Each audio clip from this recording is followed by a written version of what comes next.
Hi, boys and girls. So today we are finishing up our reading, like I said in our previous videos. So we're going to start on page 320. We read this page yesterday, but just to kind of dive back into the story, we're going to start a little backwards so that we can fully understand what we're reading. That afternoon, we were helping Gramps with the tractor when Gran hollered, "Come quick, they're landing." Gramps kept right on tinkering with the engine. The rest of us ran pell-mell for the house and squirmed around the television screen as it glowed with equal parts of the moon and the spaceship called Eagle. We heard the voice of the Commander Armstrong directing the landing. "Forward, forward," he said. Then the newsman we all knew, Walter Cronkite, exclaimed, "Man on the moon!" For a split second, we were silent. The whole universe must have been, as we waited to hear the voice of an astronaut 240,000 miles away. And then, "Houston, Tranquility Base here," Commander Armstrong said. "The Eagle has landed." Boy, did we cheer! All of the cousins and even grown-ups, all except Gramps. I remember something he said once. Why spend all that money to go to the moon when there's so many folks in need right here on Earth? Because we can, I'd almost shouted, but caught myself. I began to wonder then what Gramps' dreams had been. From the time he was little, he had worked the farm doing the same jobs day to day, season to season. When the crickets began to sing, Gramps took out his pipe. I put off his dirt-caked boots for him and stomped around the porch. "Gramps, will you watch it with me tonight? The moonwalk?" "I'm mighty worn out today," he said, "but maybe." Suddenly, I could see how tired he was. Lifetime tired. There were deep lines in his face, a farmer's face, an old farmer's face. "All right, Gramps," I said. "It's okay." So now I'm going to pull up another anchor chart for us. Let me move myself out of the way. I'm going to pull up another anchor chart for us, kind of like what we did yesterday's lesson. So this is just another one. So I want you to think about this page a little bit, and I want you to ask yourself that what are May's thoughts on this page? What are we learning about May on this page? So you can skim over the page a little bit. So I'll give you guys a second to do that. So after looking at the page a little more, it's kind of clear that we can see that May is starting to understand her Gramps a little better. So after they're kind of talking a little bit, we see that May is beginning to understand why Gramps doesn't cheer for the moon landing. So one of the first reasons that I noticed of May's point of view was when she said, "I remember something he once said." So that was back over here on page 322. So she said, "I remember something he once said. Why spend all that money to go to the moon when there's so many folks in need right here on Earth?" So when it comes to May's point of view and her understanding her Gramps, she's trying to understand why he didn't cheer. And by her saying that, how he once said that there's so many folks on Earth that need help, so why are we spending that money to go to space?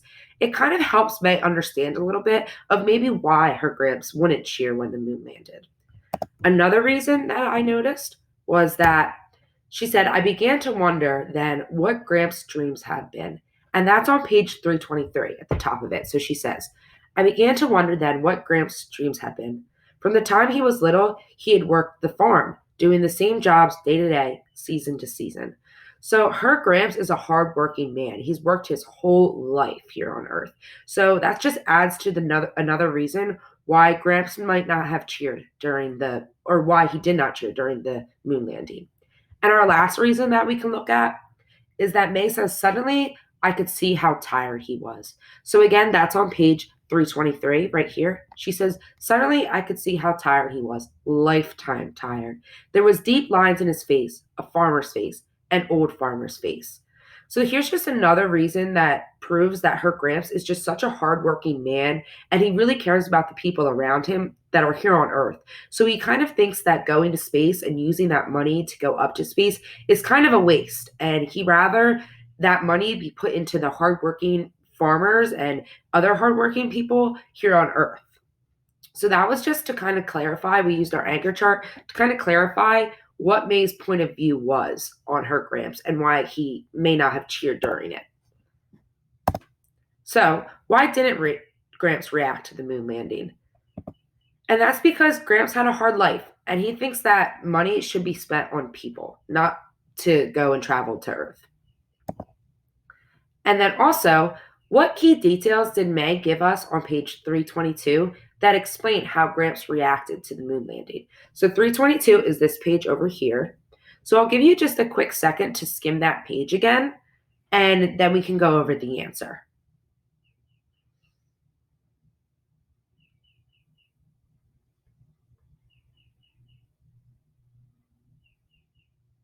Okay, so the answer to that is that our prediction was confirmed and corrected based on the first sentence where she says, "Boy, did we cheer! All of the cousins and even the grown-ups, all except Gramps." So that's when May explained to us how Gramps reacted to the moon landing. So our prediction that we made earlier or yesterday had been confirmed and correct. So Gramps did not cheer for the moon landing.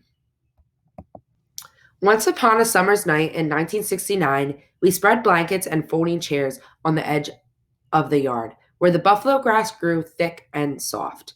The cornstalks whispered while we gazed at the pearly slice of moon and the stars gleaming like spilled sugar.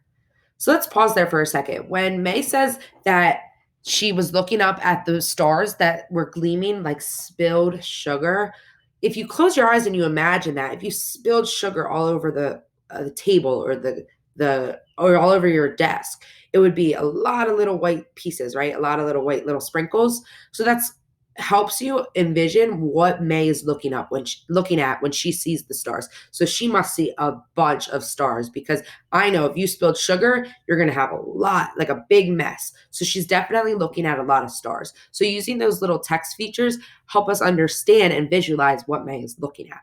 So let's keep reading. What were the astronauts seeing right at this very second? Could they see beyond the moon to Mars or Neptune or Jupiter? We passed around a bowl of popcorn. What I could see above me and what I could see in my imagination were better than any picture show. So, like I was saying, how does the image of spilled sugar help you visualize the night? So, it helps you visualize it because it kind of takes something that you know what it looks like, spilled sugar, you know what that looks like, and uses that to help you understand what all those millions of stars look like. And then what does May wonder as she gazes up at the night sky? So if we go back through our text, we can find our answer. So May says to herself, what were the astronauts seeing right at this very second? Could they see beyond the moon to Mars or Neptune or Jupiter? So right there, we got our answer. So what does May wonder as she gazes up at the night sky? She's wondering what the astronauts are seeing. Can they see beyond the moon? Can they see to Mars or Neptune or Jupiter? So our answer is right there in the text for us. Later that night in 1969, the television screen flashed with words that gave me goosebumps. Live from the surface of the moon, and Mr. Cronkite said, Neil Armstrong, 38-year-old American, standing on the surface of the moon on this July 20th, 1969. I didn't know it then, but there were 600 million people the world over watching with me and listening when Commander Armstrong said, that's one small step for man, one giant leap for mankind. All of us from New York to Tokyo to Paris to Cairo to Star, and maybe even President Kennedy too. All of us watched it together, the astronauts bounding across the moon like ghosts on a trampoline. I felt a hand on my shoulder.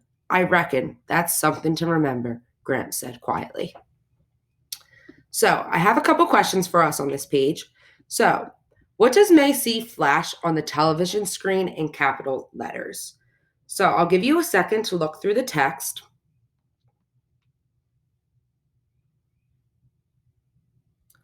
So after looking through the text and trying to look for what flashed on the television screen that May saw, you should have gotten the answer.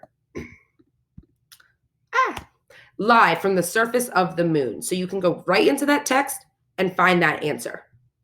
Our next question for this page is, why do you think that these words gave May goosebumps? So I want you to think about that for a second. Why would those words give May goosebumps? And the answer to that is that because she is excited to see the astronauts on the moon.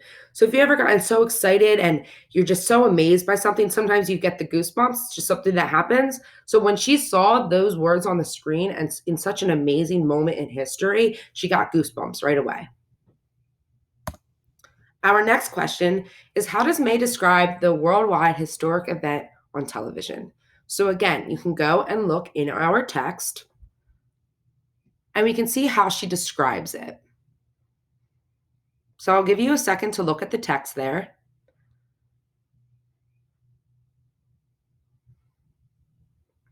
And the answer that we should have found is that she describes it as 600 million people over the world watching with me. All of us from New York to Tokyo to Paris to Cairo to Star. So that's how May described how this worldwide historic event was on television. Another question for this page is, in the last paragraph, whose hand does May feel on her shoulder? So again, we're looking for that text evidence. So we're going to go to the last paragraph and we're going to reread. And she says, I felt a hand on my shoulder. I reckon that's something to remember, Gramps said quietly. So our answer to that question is that she felt Gramps' hand on her shoulder. Another question we have for this page is, why does he tell her about watching the moonwalk? Or what does he tell her about watching the moonwalk? So again, we can go right back to that same spot we just found the last answer. And he tells her, I reckon that's something to remember. So he says to her, that's something to remember. And our last question on this page is, how does May's point of view help us understand the experience of watching the astronauts on the moon? So on this page, May tells us how she has goosebumps while she's watching it. She's watching it with over 600 million people in the world. And she says how Commander Armstrong says that was one small step for man, one giant leap for mankind. So after reading or rereading that page, how does May's point of view help us understand this experience? Is she describing this as something that's boring to watch? No. So her talking to us, she describes how exciting and memorable an event like this is for her and her family in Star, as well as for people all over the world. So this was just an amazing moment in history, and May explains that to us on this page. So then I also want us to look at where she says, the astronauts bounding across the moon like ghosts on a trampoline. And I want you to think about how she uses those words to help us understand what the astronauts look like on the moon. So she said that they're bounding across the moon like ghosts on a trampoline. So a ghost, we know, would have like a white blanket over top of it, like a white, like something you would dress up as for Halloween. So like a white sheet over you. So these astronauts are wearing big white outfits or gear, you would say, to protect them while they're on the moon. And then she also adds that they're like ghosts on a trampoline. So because we know that in space, there's no gravity in space. So they're jumping and they're floating up and down, kind of like ghosts on a trampoline would be. So her using those words in the text like this helps us visualize a little bit better what the men on the moon would be looking like. Let me move out of the way.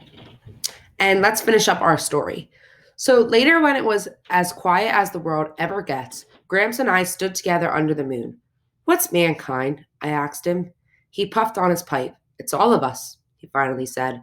All of us who ever lived, all of us still to come.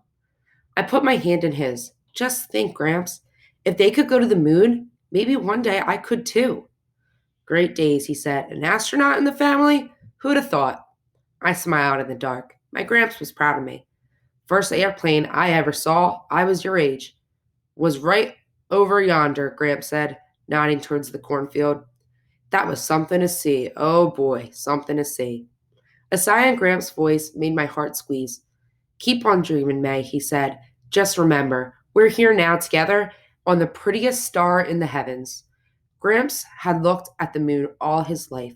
It told him when to plant and when to harvest, and once upon a summer's night, it told me to dream. So that's the end of our reading today. So I want you to think about our prediction that we made earlier today. So earlier yesterday. So Gramps was not excited because he thought that the space program was a waste of money. But later he watches the moonwalk and he says that it is something to remember. So now Gramps realized how May is inspired by the space program, and he is proud that she dreams of becoming an astronaut. And he tells May about seeing an airplane for the first time. So maybe he realized that improvements in technology are not a waste of money. So when he was younger, he describes May how he saw the first airplane fly. And now May is getting to watch the first man land on the moon. So those advances in technology, just like our essential question was about, is just showing us how improvements in technology might not be a waste of money like Gramps thinks, and that maybe his opinion will eventually change. So, like I was saying, how did technology affect the lives of the characters in this story? Well, it affected them by them being able to see those changes. It affected Gramps by him being able to see how he witnessed the airplane, she's witnessing the man on the moon, and who knows what can come down the line. Now we're witnessing robots landing on Mars. So who knows where we're going to be in another decade or another 2 decades where we're going to be with technology. So your independent, look, this is me on the screen. For your independent work, I'm just going to read you your instructions. So independently, you will work on your ELA Google form. You will have 11 questions that you will answer by rereading the second half of the story. So just like me and you, how when we were doing this lesson, we went back and we read the text to get our answers. You guys are going to be doing the same thing for the second half of our story, same as you did yesterday for the first half. So then next, you will complete an exit ticket. And I just want to remind you that you will be having a quiz on Unit 4, Week 3 tomorrow. Before you guys start your quiz tomorrow, we will review the unit a little bit, and I will read you your story that you will be answering questions for on your quiz. I will read you both stories. So I will see you tomorrow for when we do that, and good luck on your independent work, and make sure you take your time and you are rereading so that you can give me the best possible answer. Bye.